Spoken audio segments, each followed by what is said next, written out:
Hello, this is Russell from Tones of Evil.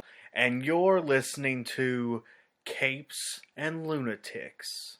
Hi, this is Phil, and I'm here to tell you all about the Capes and Lunatics Patreon. Don't miss out on our comic book creator interviews, including our monthly Chichester chats with comic book legend D.G. Chichester, superhero movie brackets in our search for the worst comic book movie of all time, and many, many more specials, all completely uncensored. Access starts for $3 a month, full video when you pledge $5 a month. Check out the link in our show notes or go to patreon.com/capesandlunatics. Hope to see you there.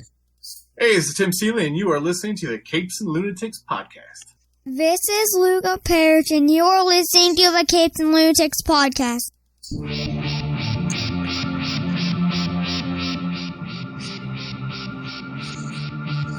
Why do I feel like this is Night at the Roxbury? Anyway, no, it is the Capes and Lunatics. Welcome back. I am Phil.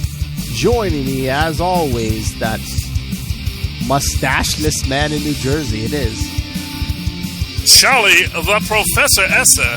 You cannot play fat beats like this and not expect me to groove. Thanks, Dad. And anyway, and a woman who has scalped many men in her time in Florida. It is Hey y'all, allegedly, it is a little tougher. parody and satire. LCI parody and satire. All those unexplained single men disappearing, you know nothing about it. By the way, 2 items. One, I do have a mustache. I shaved it back, but it is still there. Got the whole Van Dyke thing going now, you know. Not as lustrous and full as it was before. No, but, you know, it was for a costume, and sometimes you have to sacrifice for a costume. Not as handlebar-like. It's not the first time I've radically altered my appearance, so, you know. I was hoping you would do the Charlie Brown again personally, but... Well, I would have, but my hair wasn't long enough. To do the Charlie Brown, you gotta really grow that hair out to get the curl. Yeah, you blockhead. Because otherwise, well, I'm just gonna, like, draw a curl on my head like some person who doesn't put in the effort into their costume. She wanted to yank that football away from you. Yes. And second item, you say you're looking for the worst superhero movie ever? Oh, boy. I'm assuming you're not counting... I'm assuming that there's, like, rules... We have parameters. We'll let you guys in on it when we start doing the bracket. Yeah, because it's like... I would assume it has to... Because, honestly, there's only one movie that could possibly be the worst superhero television show ever. I was going to say, I think we're making an allowance for something, aren't we? Yeah, I mean, there's only one film that was so... I would rather watch... Shaquille O'Neal steal. Oh! I know which one he wants in the Lilith Hellfire. Yes. Okay, that's fine. And like I said, everybody can... we'll drop the bracket information soon. Oh, yeah. Okay, that's fine. Oh, okay. So I did. So this is not an ongoing series. I see. Yeah, well, it'll be. Well, at least next year it will be. It'll be for the whole year, but there's parameters. Okay. Yeah. All right. Can't just tease people without these details, man. Man, you're crackling. We will. You're crackling, Lilith. You're crackling. Crackle-lacking. I don't know what's buddy. No, it means you're breaking up. No, I'm not. She knows. Oh, okay. She don't care. She don't care. All right. So our topic tonight. Yeah, Charlie had questions about this. I'm a little confused too. So certain people at Image are talking about starting a union, but it's not the creatives. So Yes, it's the higher ups, so that they can get rid of anybody anytime. Oh, the higher ups. Yeah. Oh, this is one of those fake unions like they have at Myers, where the company formed the union for their workers. And is that what this is? Because that's weird. So it's if you want to be a creator at Image, you have to uphold these certain standards and ideals. You can't be homophobic, any of the phobias, isms, none of that. You can't be that, and if you are found to be that, you're suspended, and there's no inquiry. You're just done. That doesn't sound like what a Seems union a little does. weird. I don't know what's going on. Yeah, I don't know that, and that doesn't. I didn't think so either, but he's Canadian, so I don't know. Hey. Well, I mean, I'm very confused by all of this because So wait. it says it's a union, but now it doesn't even sound like a union. Now it just sounds like. So what are we? I don't know. So what are we saying? They're trying to start like a fake union so they can get rid of perceived troublemakers. ahead Anybody of that's time? problematic, yeah. Okay. So you can just cancel the book like that. That they don't want to have to go through like legal battles and stuff like you sign this contract, you're not supposed to be any issue. Not supposed to have any issues with you, and if we do, we cancel the book. We're done. That's the Did opposite. you guys not read the article? I read the article, and the article just said they were. It wasn't creatives, yeah. Yeah, well, no. All it said, the article Phil sent me was that it was because I actually went to the website, read their whole dissertation. And it's just like, people behind the scenes and the people that are so important to making comics. And I'm like, okay, who are those people? Is that It's that the Ruth fake and accounting? wokeism of it all. That's all. Well, I don't see. The thing is, nothing about their statements told me that. So I don't see where that comes into the conversation. And if that is the conversation, great. But I don't see that. Because I don't even see where it's, it was a very confusing statement. Look, when I was a stand-up, we used to talk about whether or not stand-up should unionize. This was actually probably the worst time to unionize the stand-ups was at the end of the comedy club boom in the late 90s, early 2000s. And we were very much a bunch of desperate hacks trying to get stage time.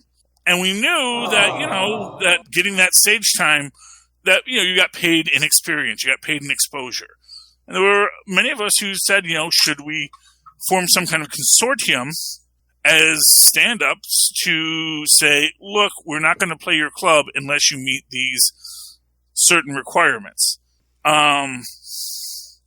Which we all very quickly realized no, because as soon as someone says they're not going to comedians will cross the line. Yeah, there's 10 other guys that are like, no, I'll cross that line. Because I'm edgy.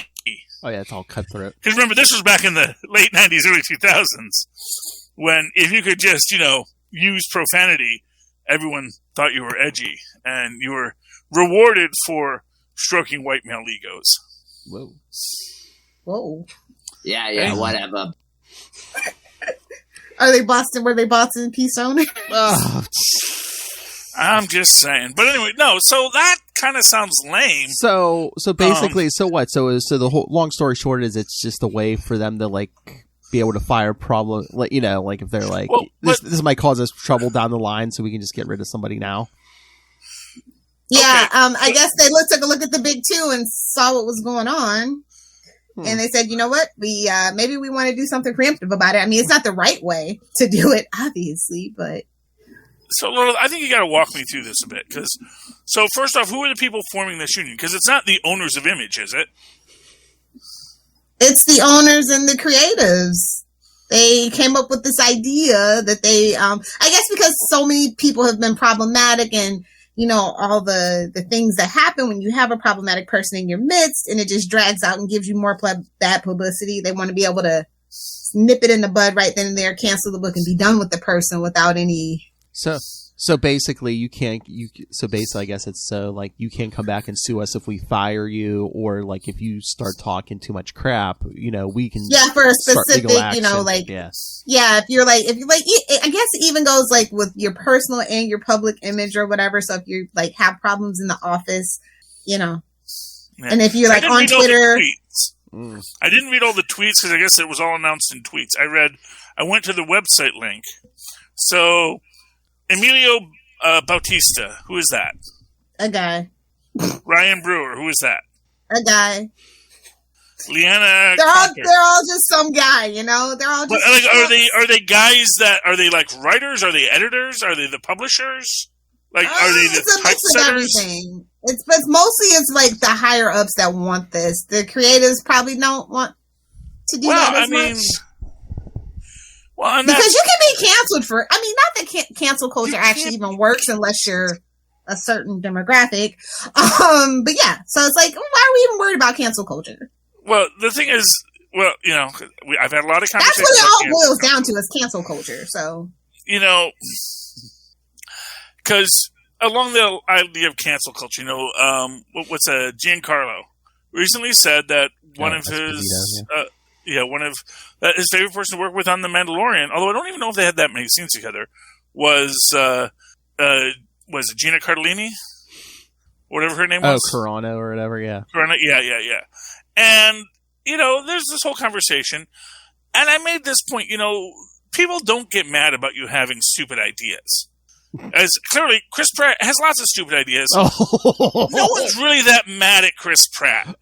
I mean, some people are mad at Chris Pratt, but no one's very mad at Chris Pratt because Chris Pratt doesn't make you want to believe his stupid ideas. No, but but you heard about his latest blunder though.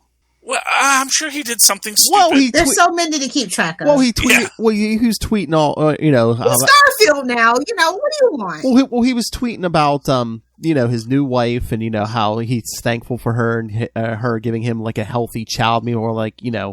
We're like, wait a minute, your first wife, That's Anna Faris. Rude. Anna Faris. Yeah, and their child had medical. By you when you were a fat boy. That's rude. Well, and their child together had medical issues. They're like, ooh, wait, why are you praising the second wife for giving you a healthy child? Okay, and again, that's what we call a stupid tweet. Yeah, I'm sure he's very happy. That's what I'm saying. I'm not saying he has a healthy baby kid. He may not anyone who has a baby kid who's healthy is very happy. Yeah, he may not be a douchebag. He might just be dumb. Yeah. Yeah, he's just a dumb guy, and it's okay. The world is full of dumb guys, and so long as they're not trying to control the universe, nobody minds dumb guys. I'm a dumb guy. I say lots of stupid things. I've had a lot of stupid ideas in my life. But the thing is that what makes you not a problem is you don't double down on your dumbness. I'm sure if someone said, "Oh, Chris Pratt," that kind of sounded like you were being mean to Anna Faris. She's like, no, me and Anna, we've got a good relationship, and I love my children with her. They're the most important things in my life, But I am also very happy to have this new child because it's a great thing in my life. Because that's called dumb guy jujitsu. Is you understand? You say something stupid, and when someone goes at you and be mad, you go, "Oh no, man, I'm sorry. I didn't mean to offend. I'm sorry. This is why I said what I said."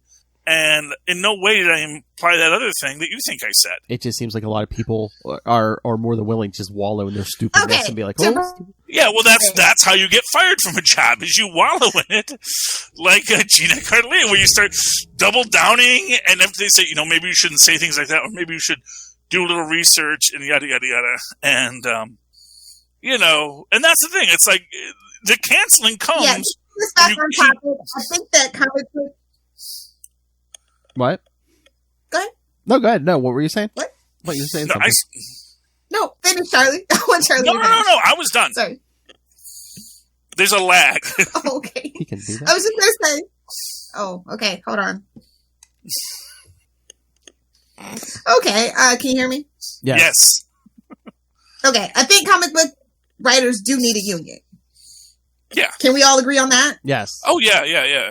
Okay. I don't think this is the right way to go about it. Well, yeah, that's the thing. It's like, I think a union is a great idea. I think the idea of, and here's what I'll say, and it can't just be, you need the $1 million writers. You need, Bela Lugosi and Clark Gable to help you form the Actors Guild. But really, it's all the schlubs on the line who actually make it work. It's the lighting crew and the grips who actually allowed these show business unions to thrive, because sure, you may think you can replace the lighting guy easily, which you really can't, at least not well. But when you get your high powerful talent aligned with the letterer and the inker and the typesetter and the all these other groups, then you can actually start to have some power. What surprised me about this is that it's somehow just a comic book union. It's not one of the major entertainment unions. I thought that the Writers Guild or something would help them out. They have very unique needs too on top of that, so it's super tricky. Yeah. Well, I think the Writers Guild would be a great pair up because obviously they're used to dealing with rights issues, which is usually what creatives worry about. But here's what I say. The way you describe it, Lilith, it sounds much different than the way that it's presented in the article I read. I read like 9 different articles, and and that's the thing. If you're going to be invested in it in that way, cool. Well, it's weird because it's like Image specifically is like, we're not going to recognize this comic book union, and it's like, bro, he's Canadian. What do you mean? I don't understand what's going on here. Wait. So Image is or is not recognizing this union? They said that they probably won't recognize the union, and that they'll probably Okay, well then, so like I said, it's confusing to me. Like, I'm used to unions dealing with working conditions and labor hours. Well, let's be clear. They are terrible working conditions. No, well, I know that, and that I would be very cool with that. Although, again, you have that stand-up comedy problem. But they also didn't do it at the right time. Like, negotiations are all about time. And, like, with everybody going to Substack and all those things, it's just like, you might have missed your window. I mean, you got to shoot your shot, but you got to know when to shoot that shot. Well, actually, I mean, arguably, that is exactly the best time to strike. When there's a competitor that is pulling your talent away, and you can get some talent to want to stay, and that's what it comes down to. Is like, are we going to get, I don't know, a Todd? But like at this point, with like Substack, and you get to be, it's an easier way to do your creator-owned stuff. I mean, I just wonder if Image is going to be able to stay the way they are. I mean, again, the smaller guys might go to Substack if they don't get their way, but it's like, Todd McFarlane, he don't need Substack. Or web comics. That really has changed the game with things like, Kickstarter, GoFundMe, things like that. Like, that's a whole subgenre of comics at this point. But I mean, but like, even if Image gets problematic, like a Todd McFarlane could be like, you know what, I'm just going to take all my spawns and start my own thing over here, because he don't need a Substack. Yeah, exactly. Yeah, I mean, honestly, I actually didn't even realize that Spawn was published by Image. So, it's the house that Image built. What do you mean? Oh yeah, I just assumed Todd McFarlane had his own imprint. I just assumed everything. I thought Todd McFarlane LLC just ran the whole game. I wouldn't be surprised if he did that any day now. But no. Oh, I mean, he already has Todd McFarlane toys. It ain't Hasbro making those. No. He knows about light manufacturing, and that is essentially what comic books are. Yeah, Penguin. Oh, I'm telling you, the comic book industry is going through it at a time where I feel like maybe just wait it out for a minute, just maybe, so the whole industry doesn't collapse. I don't know. I know. Well, but first off, it's on the verge. I mean, the only thing holding it up is GoFundMes and manga. Like the big two are not doing good, guys. I don't know how to tell you this. I've been saying this for a while. Okay, but again, the big two are a farm team for the larger product. The larger entertainment powerhouse is it's sort of like why you still have minor league baseball when there's Major League Baseball, because you need a development league. Everybody knows that. Yeah, exactly. You do comics and you come up with some good stories, and then they cut you a check, and then they give your story to somebody else to write it professionally. Or sometimes you are one of these great people who get to move up to the majors to it. So I've been saying that the comics need a change, and if this is the straw that breaks the camel's back and we come into something different and new, I don't even know at this point. Like, I could care less about the big two at this point. It's And like I said, the biggest thing for me is that Image is like, nah, we don't want to do that. Like, Image, of all comic book companies, it's not a good look for them. It's just such not a good look for Image. I wonder if nothing else, if they're worried that if they do let that union thing go through, if they're going to, big names aren't going to come their way. They're going to be scared. They'll be like, oh yeah, no, I'm not messing with that union thing. Nah. Well, I mean, it's weird. Well, and again, like you say, it's the idea that Image is the one place where maybe they had some cover. Because you're creator owned, you're supposed to be all about this. Yeah. Well, we're creators too. Maybe we should all work together. But, everybody can't be a collective, I guess. I don't know. Well, but it's sort of like, But again, even though... And then there's also the part of me that thinks this is a scam, like that Freelancers Guild. Yeah, I mean... Oh, that's what. Honestly, that's what I was thinking too. Because I was like, because this is the other union that helped them form the Comic Book Workers United or whatever. They kind of not to throw shade. They seem a little sketchy. I was just like, I don't know. And I'm not saying. And by the way, I'm not saying that what I call the Freelancers Guild is a scam, but it's basically a PEO. But a lot of people think unions are scams, so Yeah.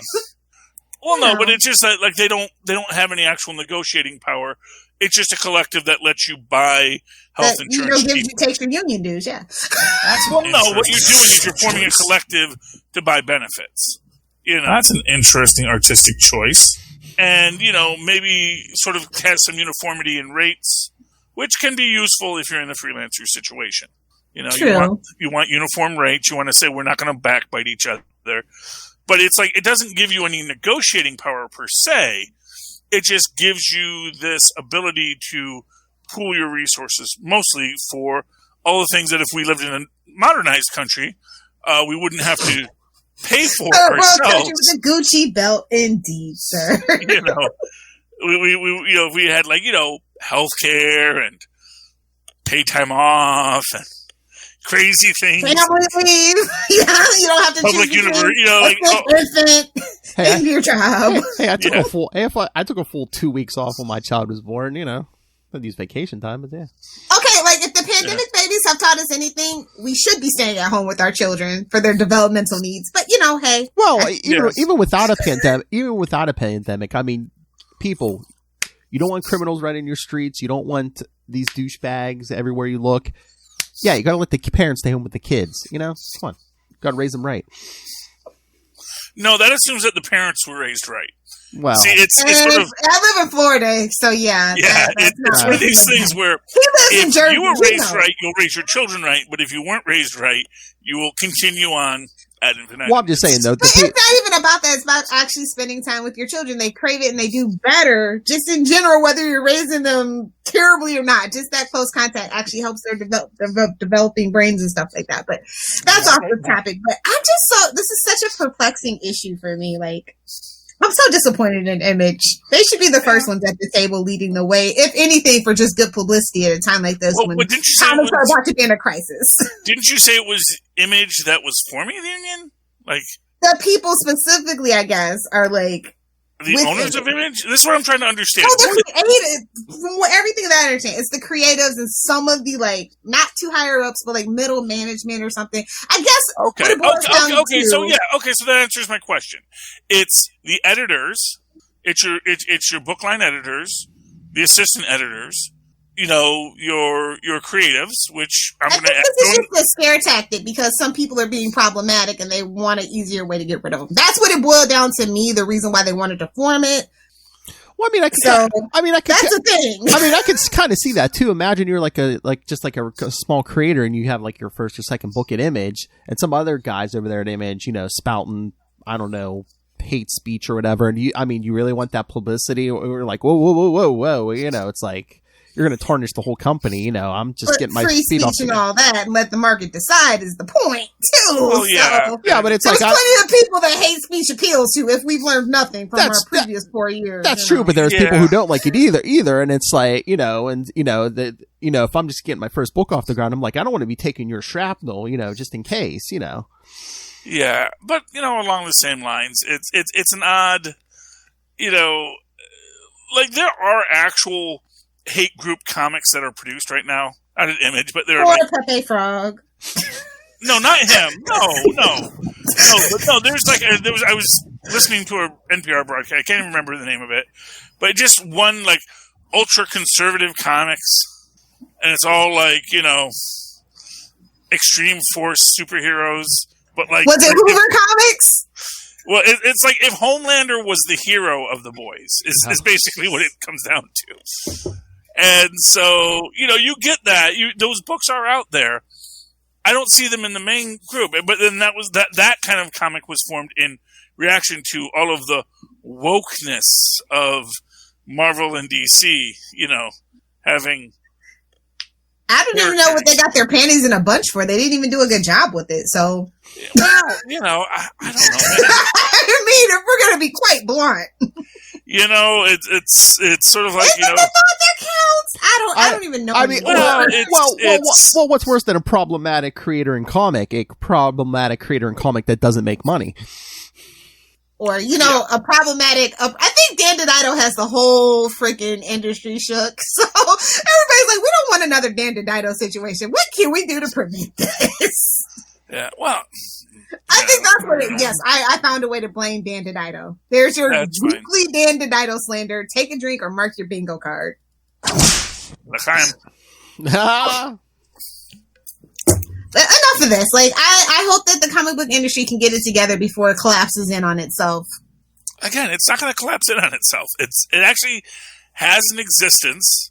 It's holding on to dear life if you know the real numbers, but okay. Again, so what you're talking about is indie comics were always. I'm not even talking about indie. I'm talking about the big two. I'm just saying there's a problem when someone selling 4,000 issues is beating the big two.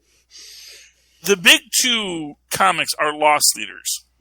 Well, they're how you get people into the store. You know you're not going to make money on that, 99-cent cantaloupe. I don't know how much cantaloupes cost, but Oh, the maid does always shopping. No, I don't eat cantaloupes. But the idea is you put it out there like, oh, look at, and literally you just throw everything out there. You want a teenage girl Marvel Islamic superhero? Here's a Ms. Marvel. You want I'm sure there's one of the Green Lanterns is that too, and it's like throw and throw and throw and throw. And one of them is going to hit, because that's literally how comics work. No one thought, oh, let's give Spider-Man a black suit. Oh, let's have the black suit become Venom. And no one thought that was going to be a $1 billion franchise with T-shirts and Oh yeah, I talked to Ron Friends. Like at first they were worried people were going to hate it. They were ready to turn it around like in the first 3 months or something. They're like, oh no, get rid of that thing. You got to remember, a lot of these characters were created because someone saw a movie once and they said, oh, wow, man, that man who laughs character, that's a real good look for a villain. I'm going to make that into the Joker. Hey, we do not do Bob Kane and Mr. Finger slander over here, okay? I don't even remember who was the one who actually did it. I'm just saying. And neither do they. It's fine by me. That's why we went through an 80-year lawsuit. They're all dead at this point. It's just the idea that, you throw it against the wall and, 10 eyeball finger man does not become the T-shirt seller that the Joker did. It's okay. We're not going to dwell on that. We had to throw it out there because for all we know right now in an alternate universe, 10 eyeball finger man is the most popular supervillain in the Batmaniverse. It's the 10-eyed man, and you put some respect on that name. Sorry, the 10-eyed man. And honestly, he's like the 10-eyed man. Right now is really primed because he is creepy and he's kooky and mysterious and ooky. He is ready to burst out as the next big Batman villain. Don't get fingered. They're even like hitting around with him. They know there's something there. They know there is something about a person with fingers in their eyes. Sorry, eyes in their fingers that just creeps people out in a bad way. And that is a thing that could be a real potential villain in the future because artists like to draw things and they will like to draw creepy things. And, 10-eyed man may come back bigger than you ever thought. It doesn't feel right, bro. And if not him, then somebody else, Calendar Man, man. They keep on. They want Calendar Man to happen. That's Lilith's new. I expect to see Calendar Man in a Batman book in about 3 months. I mean, he was in that long Halloween special that came out last week. Well, again, it's not just about the books. It's about I'm saying the merchandising. The books in general are in danger. You're just going to be stuck with the MCU, is what I'm telling you guys. So I'm actually okay with that. I mean, I'm not. You mean you think if it gets bad enough, are they just going to say, you know what, we're not going to print paper anymore. We're just going to do digital. I think they tried that and it backfired on them. I think they desperately want to do that. I mean, they want to. They can't. They want to, but they don't want the bad PR of screwing over all the comic shops, though. Yeah. They need to get into the non-fungible token market. No, don't tell them about that, bro. No, for real. You could number. It's the perfect blending of all things. You could, and because you can published like 50 non-fungible tokens of, Spider-Man number 123. All of the books are coming out, and so each one is individually numbered. And you can do that for days. Don't put that into the atmosphere. They just caught on to Bitcoin. Come on. No, don't Shut your filthy They're mouth. ruining it all. And shut your filthy mouth. Bitcoin is not good. I know it's not. Neither is Dogecoin, but here we are. It's not Here real. we are. It's not real. You can't touch it. Let's go back to Club Penguin tokens. Damn it! Oh, 90s kids. Sorry. Yeah, no. What? I remember those. I never played it, but I heard a horrible story about it. And they're all true. Penguin Warn me! Club Don't is let your successful. children play with the clubs, the penguins. They have the tokens, and they're gonna spend money. I sold people Trading nudes for tokens. It's Whoa! horrible. I don't know. What? Oh yeah, Google it on your own. Yeah, you guys use a private browser though. Yeah. Whoa! For those of you who don't know, we didn't used to have parental controls on the internet, and Not at all. Net Nanny was a joke. there was a reason we have them now. Okay, moving right along. Books. Oh yeah, well hey, let's talk about the book both Lilith and I read this week. Phil's Comics Yeah, Corner. let's make Phil's eyes glaze in the back of his head. Chilling Adventures in Sorcery, number 1. Ooh. I'm just gonna say off top, 10 out of 10, highly recommend. Okay. This is how we suck you into the world of Archie, okay? Well, I'm going to be honest with you. I love a horror anthology. With all my heart and soul, I love a horror anthology. This seemed to be trying too much to be an Archie horror anthology, and less trying to be a horror anthology featuring the Archies, which I know they can do. Because, They've desperately been trying to rein Sabrina heavily back into the Archie territory, so much so is that she's actually going to be in Riverdale, even though they canceled her show. So I was expecting this, but it's more about Madam Satan, which I love. She's like my person. The Madam Satan I love, and honestly, there's so much backstory here that I don't know about, which is like, oh, she's on the River Styx, and it's like she's being tortured, It's like this is her hell. Which that arc that I got from it is kind of enjoyable, but the stories we got, they're not bad stories, they're just not very logical stories. Yeah, I could see that. So for example, we got Living on Part-Time, which are basically our Five Nights at Freddy's ripoff, where Archie is working at the arcade as a night watchman, and he says, I don't know, man, something jumped me, and I got knocked out. And they're talking, like, oh yeah, remember that story Reggie told us about the haunted video game? Now, why he didn't just leave, I don't know. He's the night watchman. He can just, bro. You can like lock the door on your way out and say, take this job and shove it. You didn't tell me there were murder bots here. And he realizes, oh, that's why I blacked out, because I lost a life. And then he's like, well, I'm ready to fight him again, because he just keeps on doing the same thing over and over again. And we also he's a blockhead, truly. Yeah, I mean, really. And of course, at the start of this, like, the ferryman on the River Styx isn't in today, and it's the intern, who is Archie, because he just died. And he's very much a complainer. Is Archie that much of a whiner in the comics? He is. He really is. They got that down to a T, especially modern day Archie. Yeah, and so this was Pride, and our next sin is Gluttony. Yes! Okay, so obviously I love Jughead's story the best. I can relate to this so much. You see, I loved everything but the ending. Yeah.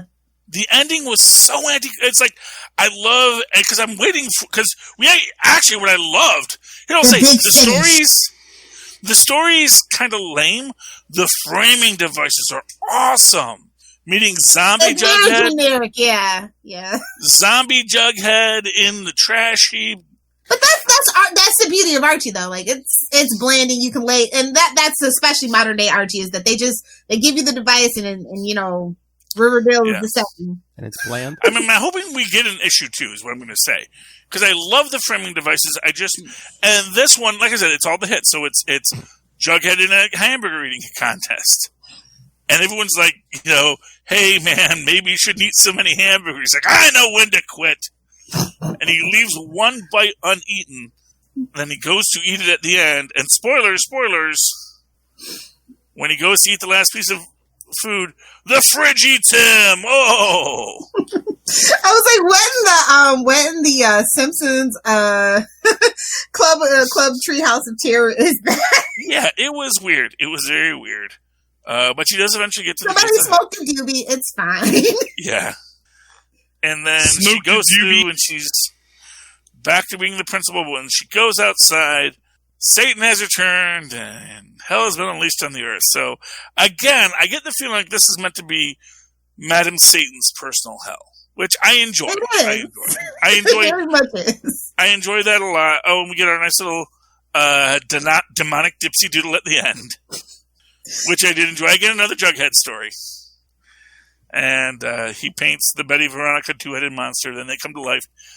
And I don't know, because it's like seems like I can't tell if they're still attached or if they've now separated, but they've got 3 legs in this panel when they only had 2 legs in the original painting.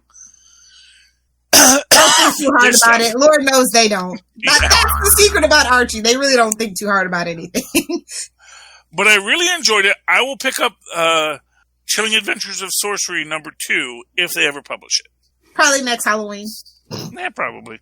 Well, no, because, they're on a very limited actual printing schedule. They don't really print a lot of books anymore. They're still, restructuring and stuff. Have you read Big Ethel Energy? I heard good things from Casually Comics. We love Sasha here, so I will pick it up eventually, but I haven't read it. Yeah, it was a Betty and Veronica Halloween special, too. I like everything. Yes, I do. Okay. Philip, what's your pick?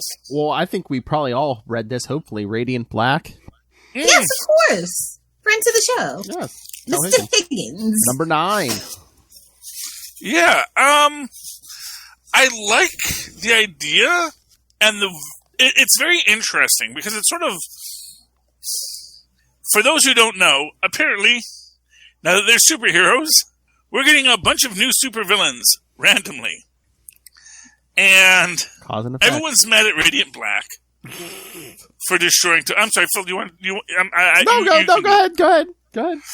So everyone's mad at Radiant Black because of what happened in Tokyo, where a bunch of rocks fell on things and everyone got hurt. And but here's the thing, it's told in such a beautiful way, because it is cut between these scenes of the new Radiant Black talking to the guy in the coma and going back and forth, yada, yada, yada, and him dealing with being this new superhero, because the AI that gave him the powers, isn't giving him any guidance. It's sort of a Greatest American Hero thing, but where it's not that he lost the instruction book, it's just that the instruction book is being a real jerk. Sort of like in Greatest American Heroine, when they ask for the instruction book and says, we already gave you 2, we don't have any more. I really hope you still have at least one of those books we gave you. Fun fact, one of those books is in the middle of the desert somewhere. Yes, it shrunk down to the size of a... No. But the original book, it's full size. It's just in the middle of the desert. The one he first got. Yeah. It's like he could just walk back and down, up and down that road 1,000 times at super speed. Probably could find the book, but they never thought about that. Unless somebody else picked it up, thought it was I was waiting for that story where someone finds the book and it's like there's a cult in the middle of the desert.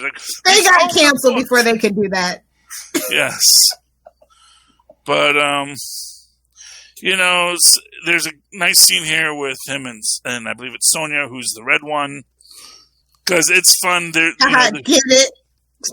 Yeah. Well, because, she didn't mean to put anyone in the hospital. It's like, this thing, it's like all these people with superpowers and no one meant to do anything. Because they really weren't ready for superpowers. Because this was not a planet that was ready to have superpowered beings. And yet, here we are. Classic superhero trope. Eventually, there's a whole thing about the Circle Guy Network, which is a podcast dedicated to the Circle Guy and the Circle people. And apparently they're fired again. I know, man. Yeah. These creators are coming at us hard, man. Yeah. But, how hard is it? And Radiant Black agrees, makes a deal with them where he's going to tell them, sort of like the what they suggested that Reed Richards did with the comic book companies. And Tony Stark says, "Hey there, Mr. Lee, why don't I tell you our stories, and you and your good friend Mr. Kirby can draw them and sell them for money, and you can give us some profits." If it's good enough for Joe Rogan, it's good enough for me. Yeah. And so, Blue Chews, please sponsor us. Day 5 of Blue Chew, please sponsor us. And there's apparently a fictional superhero comic book series in this called Cowl, COWL as an acronym. And didn't Cal Higgins write that, or was he involved in that somehow? I thought. Was that a thing? Was it? I thought. I don't know. I never heard of it, but okay. But he realizes that his friend, and this is what's weird, is like his friend doesn't actually appear to him as a ghost until like the very end, just before he's about to be killed. And then that Image book, yeah. Okay, so that's big in this universe, because they're going to make a major motion picture about it. They should have gotten Daniel Day-Lewis to play Gray Owl, or whatever his name was, Gary Falcon, I think. But the thing is like this ghost character starts meeting him, and he's remembering the lines that his friend told him, and he realizes, he has to be alive, because I never actually read that, but it was right here in his story. So he tells them that they can't disconnect him, and like they're all ready to disconnect him. They're all ready to just pull out the breathing tube and give him the injection so he doesn't feel any pain, to let him stop breathing on his own. And he says, "Stop, stop!" And then the mom goes, "But it's my baby. They're going to kill my baby," because he made her feel all the emotions. And he goes and he talks to the AI. Ooh. And he forces a showdown with the AI, man. He stands on the train tracks as the train's coming. He's like, "You know what? If I die, you're going to get messed up too. So you better start talking." I love the pain. Yeah, well, he says, "Hey, what if someone even worse than me finds you next?" Oh, yeah. You think I'm the worst person on this planet? Yeah. And he comes, he says, "Listen, if I bring your friend back to life, you could lose everything." He says, "That's fine." That sounds like a Phil Parrish threat. You think I'm bad? What if Noel of Hellfire gets you next? Yes, well, there we go. And that's where we leave it. They have agreed to try and resurrect the first Black Radiant Black, and we'll see what happens next month. Come back in 30 days, true believers. And I know Lilith loved the call out of Wizard magazine. Yes, of course, always. Is that still I thought published? that the art was really great, though. No, yeah, it was a flashback. But I collect them now. Yeah. Yeah. Nope. I loved Wizard magazine. They're only $1 at my guy's comic book shop. They're like this thick. I haven't seen them anywhere. Oh, there's a drop. No, I haven't seen them anywhere, even the old ones. No, that's where I got all my comic news before the intranets. Yep, same. Well, they also had one of the first websites for nerds too, kind of sort of in that vein. I always like Comic Shop News. Have you ever read that one? That was the actual broadsheet. It was technically it was a tabloid, but they folded it in half so it looked like a broadsheet. And yeah, that's where I got all my comic shop news all my comic book news when I was a kid. But I remember Wizard, and was there another one? I forget. Anyway, you kids today, you don't know. You Zennials, you 21 now. You don't know what it was like when we were reading these magazines to learn about comic books in the 90s. Oh, it was great. They're like, "What's paper?" I learned something new like a month ago. Den of Geek is actually a magazine? What? Since when? I literally did not know that. I just thought it was a website. Probably more I eyes actually on saw that one like out in the wild, and I was like, "What the is that?" Trying to get the old people, probably. But yeah, I'm sure that website has more eyes on it. Lilith, yeah, that was wild. Lilith, you got a book you want to throw out? Of course. Shout out to Scout Comic Books, who seems to be doing better because this new book that I picked up was $4.99 and not its usual $1.99 or $2.99. Whoa! Is it bigger? Whoa! But it was worth it. It's Commander Round #1. It's written by Foundhell and Jeremy Sizemore. No, Simser. Sorry. And then the art is also by Fellhound. It's basically a manga. It's basically a manga. Oh, cool. Kind of reminds me of Naruto. Mixed with a little bit of One Punch Man. But we're doing space. So yeah, In that's space. pretty much how I can explain it. I love the art though. The story seems pretty cool. So like, if you're into like those two mangas, I would highly recommend it. So I'm hoping it got a lot bigger if the price jumped $3. Well, the art is definitely better. The paper is better. Okay. Mm. Yeah, I think this is their most expensive book yet, if I'm not mistaken. So I'm glad to see that they're growing and doing better and getting better, paper stock and stuff like that. I find Scout Comics is really the one to watch. If you can find back issues of their stuff, like they do very limited stuff, like 5-issue stuff. I've loved everything I've read by them yet. I don't know. Or they It's so diverse and varied too. Like they're Yeah. not just one thing. Or they might have sucked you in with like, here the first one's $1.99 and then they jump it up Well, to no, they're not like that because they still have $1.99 books. It's just like this is they felt that this would be probably their moneymaker, so they were like, hey, let's just throw it out there and see what happens. I'm a sucker. I bought it. Well, remember, like in the early 2000s, like Marvel and DC kind of did stuff like that. They put out like those 25-cent issues or 10-cent issues, like the beginning of like a Fantastic Four story, or like I think was it like the first part of Bruce Wayne Murderer or something. They did that. Yeah, well, because truth be told, comic books don't cost that much to make. Duh.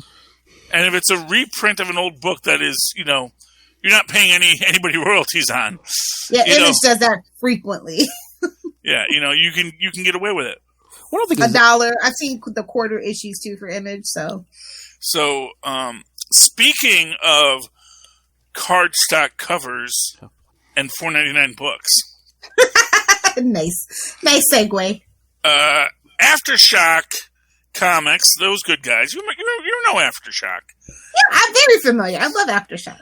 Number 1, the Heathens. I thought maybe you might have picked this one up, Lilith, because this seems like your kind of book, but maybe not. Well, it's Colin Bunn, so yeah, I did pick it up. That's what we should have called it. Okay, yeah. Well, maybe not. That's what we should have named this podcast.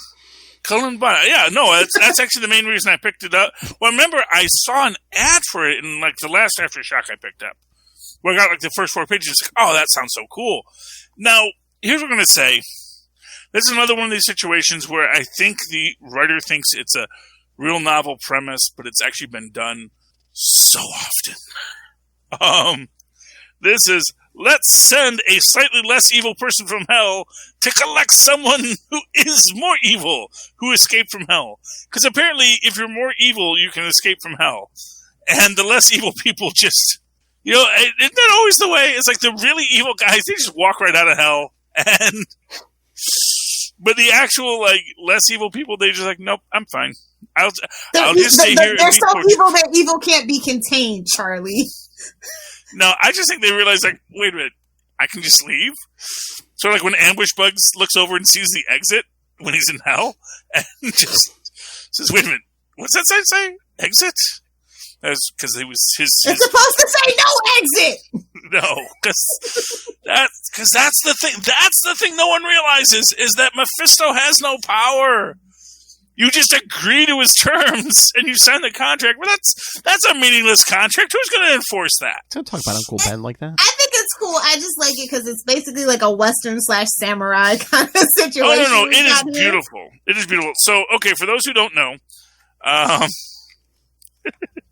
love this. So we have, what's her name? She, I think. She, the Pirate Queen. The most dangerous woman to ever live. Before Little Hellfire was born. Perhaps a reincarnation? We don't know. Listen, Lucky Luciano. Yeah. Oh, yeah. Lucky Luciano. Johnson. Oh, Bumpy Johnson. I love the relationship between them. Joe Stalin, he's the administrator of hell. Which is, again, one of these ideas that, so the more evil you are, you can rise in the ranks, and they've just been watching Supernatural because that's what Supernatural did. Oh, okay. Well, then there you go again. But she has been basically rounding up everyone. She round up the Zodiac, who was like, "But I never got caught," and actually, we're meeting a lot of people who never got caught because we see later. Well, we'll get to that in a minute, like who the next person is, because the next person she has to go after is too dangerous to go after alone. And so they have to put a team together. And they get Bumpy Johnson, Lucky Luciano, Billy the Kid. Billy the Kid. Billy the And Kid, who's Sophia Golden Hand. Hell. yeah, that's a deep cut. I don't even know who she is. I don't either. I was like, is this an OC? I feel like this is an OC. Again, I think she's Russian. So it's like, I think if you like in Russian pop culture, she's like, oh, dang. It's like, what's that lady that, it's the Irene Adler of Russian folklore. That's my take on it from what they describe her as.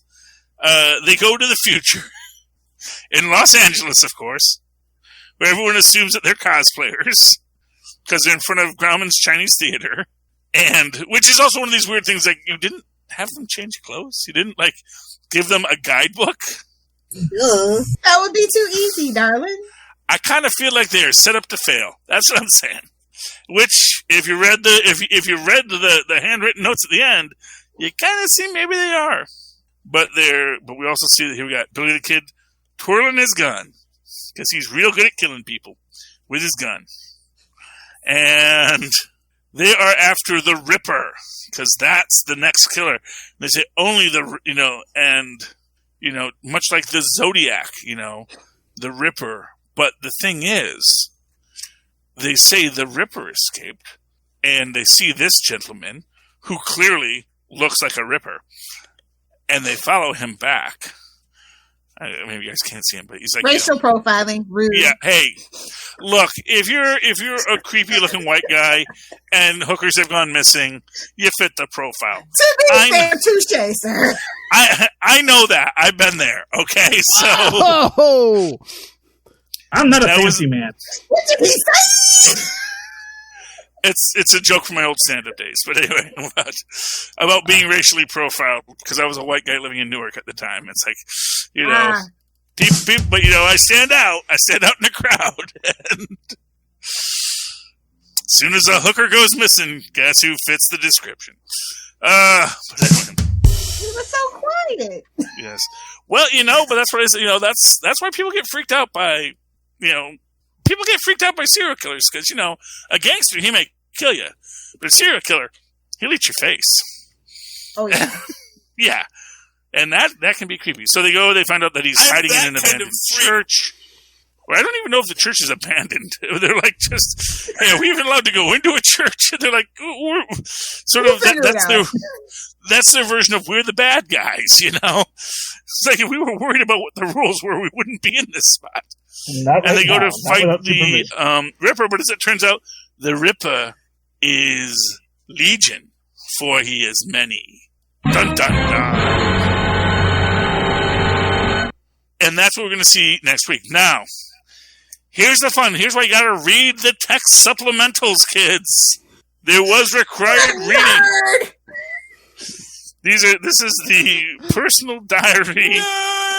When the pictures stop, I stop. There's a drop. The journal of Joseph Vissarionovich Stalin. Since the gate was opened. Heathen.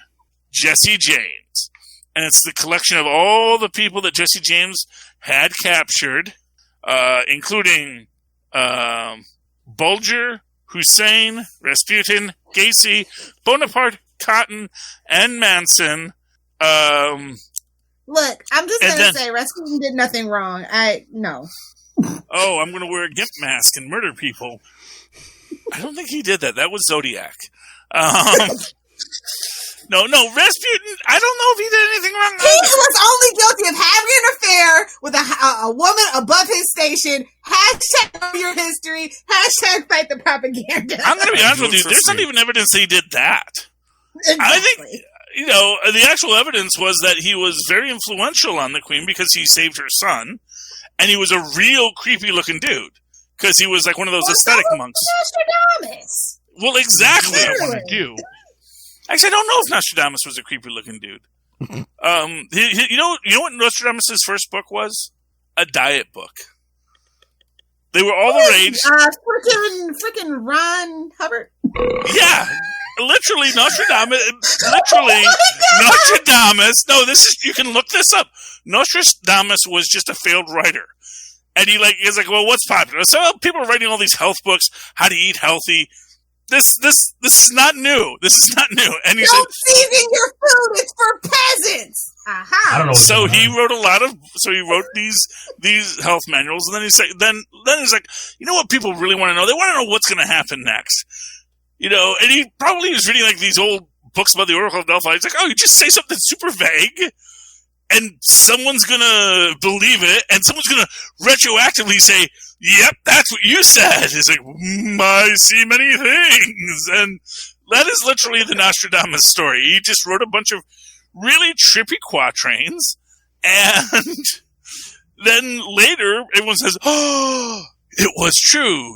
Similar, not for nothing, that's not too different than what's his name, Casey did, or any other famous psychic. They did reams and reams of predictions, and then someone found one that came true, and then that's how the Simpsons predicted 9/11. Why did your eye drift over to my box? You just put out enough content, you're going to predict everything. But here's the first clue where we see that Jesse James, when he's going to go after Al Capone, first off, Jesse James is too close to getting let out of hell, but also Capone is possibly too dangerous for him. So let's pair him up with some additional heathen. Get him a posse, is what you're get him saying. a posse so they can bring Capone back, even if Jesse doesn't come back. And of course, Jesse doesn't come back. Capone gets him, but Lady She gets Capone, and then we get the same kind of thing going through. Brings back Capone, Geen, Hitler. I love this. Hitler returned back in time. Embarrassing. He was still trying to paint. Returned by She. Dahmer seems clingy. Vegan. Returned by She. Topin. I don't know who Topin is, but thought she might have been my master stepping out for a bit of fun. Loves murder. How long is it? Should be a hell of a fight for She. Returned by She. Zodiac asked the master who this is. Driving me insane. Maybe she can ask. Update, she didn't ask. Damn it, returned by She. Atkins, one of Manson's people, could probably just talk her into killing herself. Clearly stupid, returned by She. Here we are again. Sometimes my eye for talent works against me. I don't want to lose her, but I have no leverage. Send with possible replacements. This one, The Ripper, should get interesting. Okay, I'm sorry. I enjoyed this book. Evidently. There's detail, there's plot, there's lore. Don't you people care about lore? Everyone loves cocaine. Yes, they do. Whoa! Speak for yourself, sir. Well, yeah, Charlie. Lilith, I missed this last week for some reason. Did you read that first issue of Aquaman and Green Arrow? Deep Target. I too missed it because there were so many damn Bat books. Oh, what, last week? Or it was last week it came out. I was like, oh, okay, I guess I'll get it this week. I missed it too. I don't care about it. I mean, it was all right. It was a big setup. It's like some secret organization, I guess, is doing time travel experiments, and then like in the second part of the issue, basically... That's Booster Gold territory. Come on. Well, basically, I guess Oliver Queen and Arthur Curry have switched places because Arthur Curry sneaks into Atlantis as Green Arrow, and there's Oliver Queen sitting on the throne with all of Aquaman's powers. Is it the butterfly? What is this, a bad episode of Arrow? Is it the butterfly effect? I don't know. How would Oliver Queen even get Aquaman powers? I don't know. Someone went back in time to like switch the baby. Oh, Mira wound up on Mr. Queen's yacht instead. Or not Mira. What's her name? No. We don't do that here. That's TV show only. They haven't explained yet, so it's just no. But that's the thing. It's like the yacht for whatever Oliver Queen's dad was. When he gets lost, he meets the mermaid lady who saves him, and then that's our Oliver. They gave Oliver. That's our Oliver. They gave Oliver the Namor origin. Yeah, well, that's. Gave it to Aquaman. Why not? He wishes he could be. Imperious Rex, he could never be. Oh my! And I look as good as I do, no matter how old I am, and I date younger men. Oh, I mean, it's good work if you can get it. But I just want to shout out Human Target number 1 because, of course, friend to the show in our heads, Tom King. You like that one, Phil? Yes, ma'am. So was that just a quick disclaimer. Maybe nobody heard that part. So, was it good? I meant to pick it up. I forgot that was out there. It's very much a throwback, very much giving me James Bond vibes in a very good way. The novel, not the movies. If you know, you know. I thought that the artwork by Greg Smallwood was superb. Oh, cool. Love the cover. From cover to cover, just an excellent, excellent classic detective story. And y'all know I love a good noir setting. Mm-hmm. So, yeah, this is a throwback, and I like it a lot so far. Nice. I highly recommend. I wasn't expecting this take on Human Target. I was like, why are we doing Human Target again? Now I know why we're doing Human Target again, because we haven't really done it this way. Well, I mean, that seems to be Tom King's thing now. I mean, first with the Mr. Miracle, and then the Adam Strange stuff. It's like, it's not. He's bringing it back. He's bringing sexy back. Call him Justin Timberlake. Oh, and it's basically not like, not technically in continuity, any of them. Kind of, sort of. Yeah, exactly. Yeah.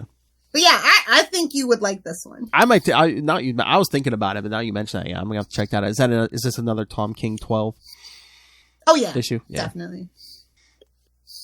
And also a little Lex Luthor thrown in, just so you guys know. Oh really?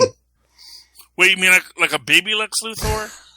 Well, Lex Luthor's a little man. That's why he's so petty. Ooh. That's why, honestly, the more that I think about it, I'm like, yeah, Jesse Eisenberg was the right choice for Zack Snyder's universe. Oh. The outside and match the inside. Oh, my. That is a $5 book, though, just so you guys know. Okay, yeah. $4.99 or $5.99? $4.99. $4.99. Oh, okay. We buy those.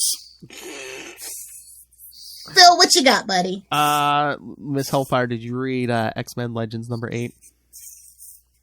Unfortunately, I did have the mispleasure of reading that. Oh! What, you didn't enjoy? I don't like any of this. I don't like any of this at all, sir. Why? It's generic? Well, repetitive? Redundant? Well, again, they're trying to do like 90s style stories, and I guess they've all been 2 and dones, but I guess now this Wolverine story is going to be at least a 3-parter. Of course, it's Wolverine. Predictable. Let's stretch it out. It's Wolverine. Sneak, bub, get it? And he's dying again soon or something. I don't know. Isn't this whole thing supposed to be that he doesn't die? I don't know. Exactly, sir. But it's Larry Hama, so the fanboys are going to eat it up. You fell for it. Well, I do like Larry Hama, so you know. But shout out to Billy Tan, by the way, who does the art. I did enjoy the art. Yes, I thought you might enjoy that Jubilee. Lady Deathstrike too. Yeah. I'm just like, I'm hoping they do more with her. And you got some Jubilee in here too. Yeah, that's what I came for. But yeah, I get it. They're they're truly trying to pander because not only is he battling Omega Red in this issue, who shows up on the last page? Oh, Sabretooth. Oh no! So they're trying to pull out all the stops. That's why it was a 3-parter. See? Yeah, see. It's okay. Like I said, it's okay. I'm really not like a Larry Hama fangirl, so yeah, not really enjoying his take on my favorite part of the Marvel universe. So, well, second favorite. Fantastic Four is my first, but is Larry Hama in a band? Oh yeah, I think he this actually came up when I was talking to Russell. Yeah, he is or he was. Hold on. Because was it because there's a part the Chaotix, I think. I'm sorry. I don't know if it was called the Chaotix or something like that. Yeah. Okay, yeah, because I believe, and this is, remember Silver Slither in the G.I. Joe cartoon? I believe it was actually the Chaotix doing the music for Silver Slither in the cartoon. Yeah, so when I was on Russell's podcast, that's what we were saying. There was one issue of G.I. Joe. It actually had like a little Easter egg. Someone was wearing like a Chaotix T-shirt and stuff. And yeah. So because I remember, because I was, because remember, I read all the small print in the books back then.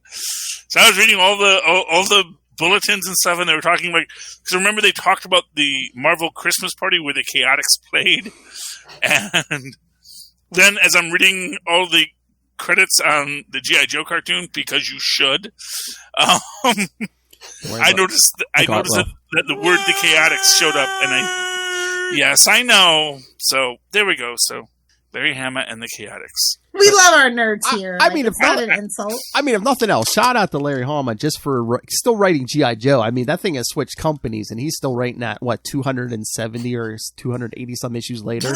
Because he did it the best. He loves it, I guess. He's still there because he's good at what he does, That's the thing. It's like, sometimes, and this is the beauty of it, is like he was basically given images and says, well, just create stuff for these guys. And he created stuff, and it was really good. He just got to tell whatever story he wanted, and he told a bunch of really compelling stories in a very silly universe. And, I honestly think he is actually one of the best comic writers out there. So, there, I said it. And I think he played bass in the Chaotix, so... Don't think he was a vocalist. I think he was a bass player. Might have been the drummer. I don't know. But I would think if he was a drummer, he'd be in more than one band, because most drummers are. Of course, a lot of bass players are in a lot of other bands too. All right. Before we get out of here, Lilith, do you have any other books you want to throw out? Yes, Superman 78 number 3. Yes. I'm just going to keep reminding y'all that exists. I got it. So shout out to Robert Venditti and Wilfredo Torres for keeping alive. So Brainiac shows up, and that's, in that universe, that's pretty epic. Well, that's... Is it all spidery? Mm-mm. No, not really. No, is he more like Super Friends Brainiac, or is he more like later the later metallic? Oh yeah, okay. So it's Super Friends Brainiac. Cool. Yeah. Is that Super Friends Brainiac? Well, he didn't wear the lab coat, but he had the Westworld. He had the Yul Brynner face with the bits on his head. Yeah. Yes. Yeah. Brainiac shrinks him down, puts him in Kandor, where his parents are still alive. That's right, kids. Marlon Brando is still alive in Kandor on an alien spaceship. Oh, come on! That's the big spoiler. Now nobody's gonna buy it, Phil. Great job. But what happens next? They're like, suck it, Marlon Brando. We can do what we want. Yeah, I'm surprised the Brando estate allowed that to happen. I'm sure they don't know. That's why I'm telling Phil to shut up. I was going to say, they probably tweaked it just enough. So they're like, no, that's not him. That's not his likeness. That's Miguel Loveless. He's just taller in this universe. That's Nicolas Cage. What are you talking about? He would make things I'm glad never happened. All right. Are we done here? Because Little Hellfire has another podcast to do. Oh, okay. Oh, yeah, that's right. It's not your turn tonight, boys. Yeah, we got another podcast, dude. Get the hell out of here. Come on. Hit the music, Phil. Before we leave, I just want to say I bought those on Little Hellfire's recommendation. I bought the first 5 issues of Wonder Woman Black and Gold, and I enjoyed it. It's good. I think there's, one more issue? I wish the stuff they were doing in the main book was in the vein of that. What was that, issue 2 or something? There was a story with her and Etta Candy. I was like, oh, Charlie would like this. Etta Candy? We got more candy, after all. Yeah, because they were just like short. I had a bunch of free comic book day. Wonder Woman Day. Wonder Woman Day comics. Haven't read them all yet, but... comics? Yeah. So, yeah, there we go. Wonder Woman Day Special Edition. Diana, Princess of the Amazons. And, of course... Wonder Woman Tempest Tossed. So, lots of fun Wonder Woman books. And, of course, also, along with that, there was also a free Hawkeye book with new Hawkeye. So, that's cool. But I was sad, but don't worry, kids. Next week, the next Amazing Spider-Man will be out. The next Kelly Thompson. I know! What a terrible time to be a Spider-Man fan! I know! I'll spoil our week. Say it every time! I'll spoil our week, we had a week off. No Spider-Man. How is it even possible? And November is awesome, kids, because not only do we get an issue of Nightwing, we get a... Stop Batman! Hey, we get a Nightwing issue, regular issue, we get a Nightwing annual at the end of the month, and this coming out this upcoming week, the first issue of Robin and Batman. Are we going to have to check on Kristen? Is she going to be okay? Oh, is she going to explode from all the excitement? Oh, man, she took charge, man. She told me, she says, yeah, we're going to wait till January, and we're going to do just one episode on when all 3 issues are out. I was like, okay, yes, ma'am. That's my girl! So Robin and shameless Batman. plugs, Philip. It's a flashback series. It's like a 3-issue flashback series about Dick Grayson's first year as Robin. Because everybody deserves a year one story.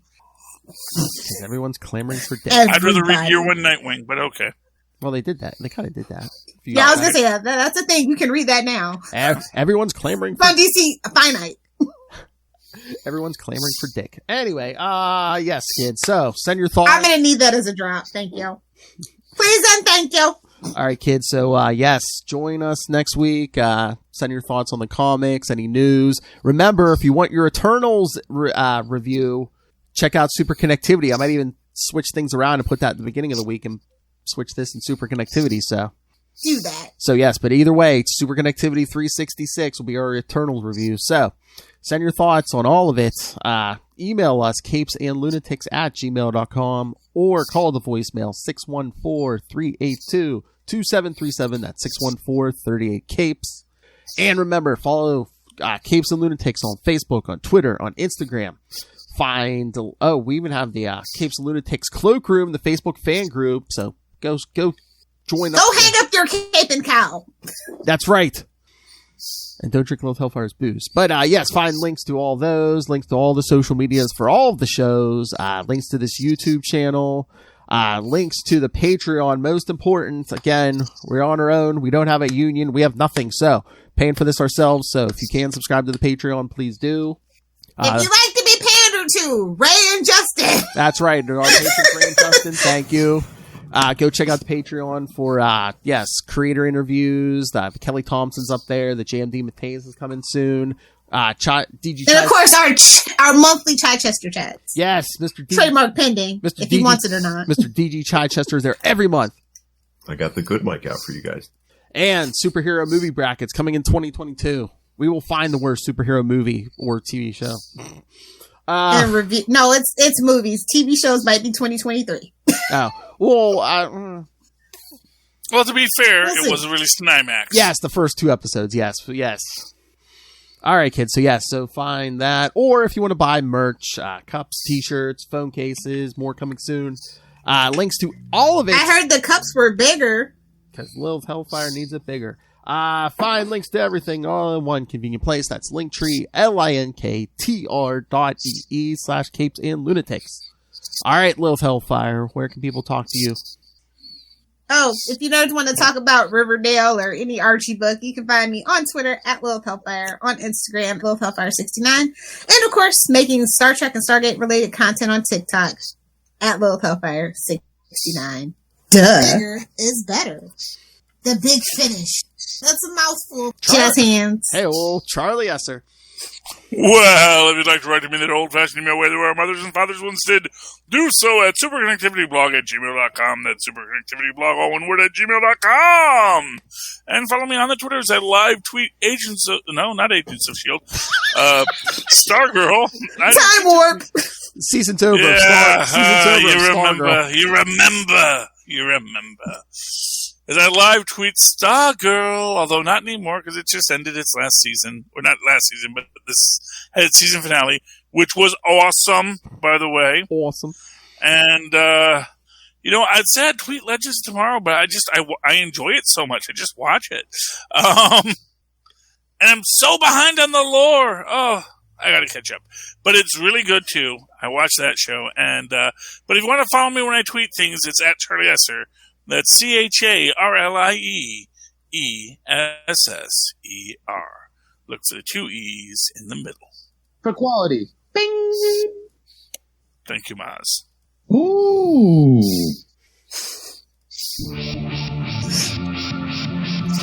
All right. That's the intro to the podcast. Ooh. All right, kids. Thanks for joining us. Again, come back next week. But until then, we have been your Capes. Ampersand. Lunatics! Yay.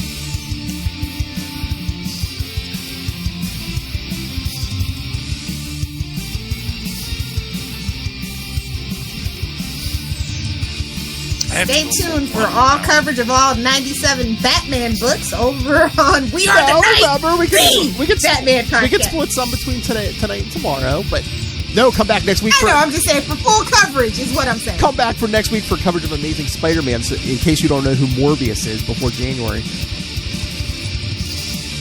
Oh yeah, that trailer dropped. We should probably talk about that too. There's always time for more. Gimme. Good night, everybody.